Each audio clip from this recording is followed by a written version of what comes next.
All right, so basically since the first week since President Obama got elected, there have been popularity polls and attacks on his record, on his citizenship, calls for his resignation, Hitler comparisons. But now it looks like the real attacks have launched. The first major battle in what will no doubt be a long, vicious war. The attacks on the First Lady, Michelle Obama, in the form of a string of articles and criticisms on her, well, lifestyle. The most notable perhaps coming from the Daily Mail, a British tabloid, and the U.S. tabloid, the National Enquirer, and reports that Michelle Obama is, quote, a vacation junkie that has been indulging in five-star hotels where she splashes out expensive massages and alcohol, spending $10 million of U.S. taxpayer money, and had been going on wild shopping sprees, according to the article, much to the distress of her husband, who is absolutely furious at his wife's, quote, out-of-control spending. Well, let's talk about this and what this could mean. Joining me from New York, our New York studio is TJ Walker, Daily National Managing Editor of thedailynational.com. Good to be with you. Hey, TJ. I know that your specialty is very much in sort of PR and shaping the message. Do you think that what we're seeing here, and you know, I should mention, very few people are actually talking about this. It's not a big story, but we want to just kind of explore this a little bit. Is this a PR disaster? Yes, it is a disaster. Now, when it came to all the trips 2 years ago, a year ago, you could just write off all that criticism as right-wing ranting. The same sort of people who were talking about that were talking about the whole birth certificate nonsense. But now we have a serious problem for Obama. We're 3 years into the presidency. Unemployment is sky high.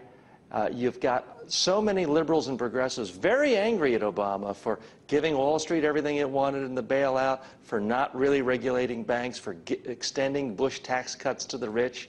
And now to see him spending so much time in posh areas like Martha's Vineyard and the wife vacationing around, it's really starting to cut a lot of liberals and progressives, his base.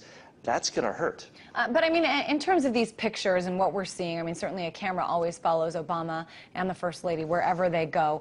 I mean, these are people who, let's be honest, whichever party you're in, this is a hard-working family who has to deal with the wrath of, you know, a public that, you know, could put them in danger at points. Do they not deserve to vacation? Should they be, you know, staying in trailer parks? What's the deal here? I mean, are they just going to too nice of places, or should they be staying in the White House all year long, which frankly, you know, I think when people work too much, they don't work as well. But, you know, what should they be doing? What should the message be showing? Well, first of all, this president has taken a lot fewer vacation days than Bush or Reagan. People sometimes forget that. But the visuals are important. When Ronald Reagan was on vacation, you saw him physically clearing brush, you know, making, you know, with his axe chopping away. It wasn't just hobnobbing with rich, famous Hollywood celebrities. So there is a. So you're saying then they should just go somewhere different. If so, then where should they be going instead of Martha's Vineyard? How about Gatlinburg? I mean, when I grew up, we went to Myrtle Beach, South Carolina. We played goofy golf. We went on water slides. We went to the arcade. Something a little more middle class. We're in a nation where everyone seems so fixated on wealthy, and everyone's trying to be Donald Trump.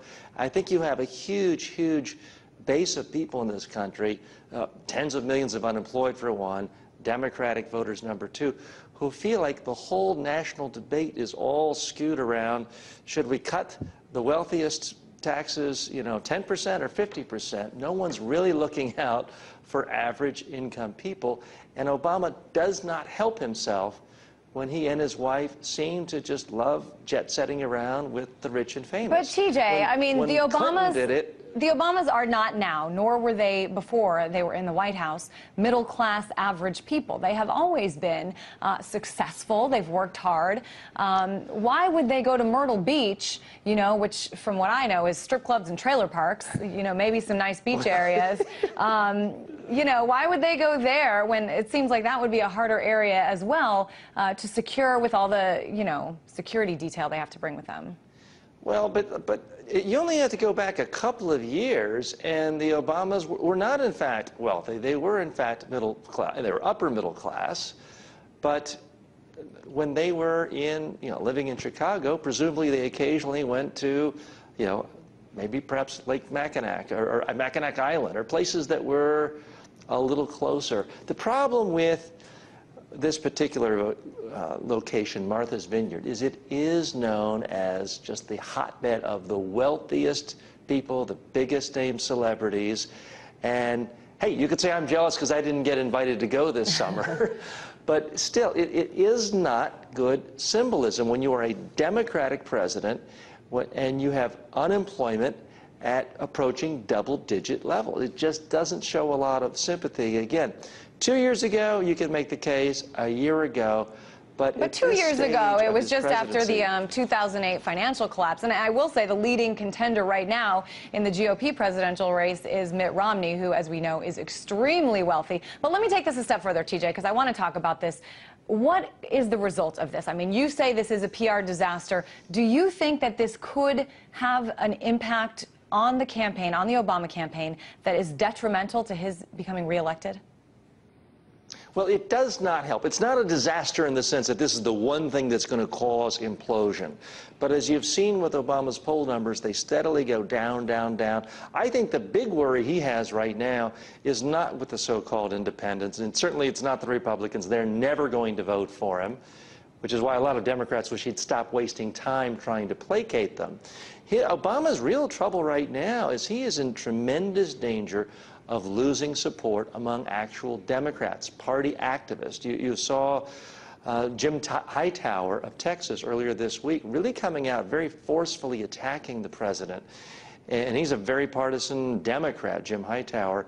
I think if his poll numbers continue to go down, you may in fact see a primary challenger to President Obama. Well, I don't know how likely that would be. Certainly interesting. In one sentence or less, TJ, how could they reshape the message here?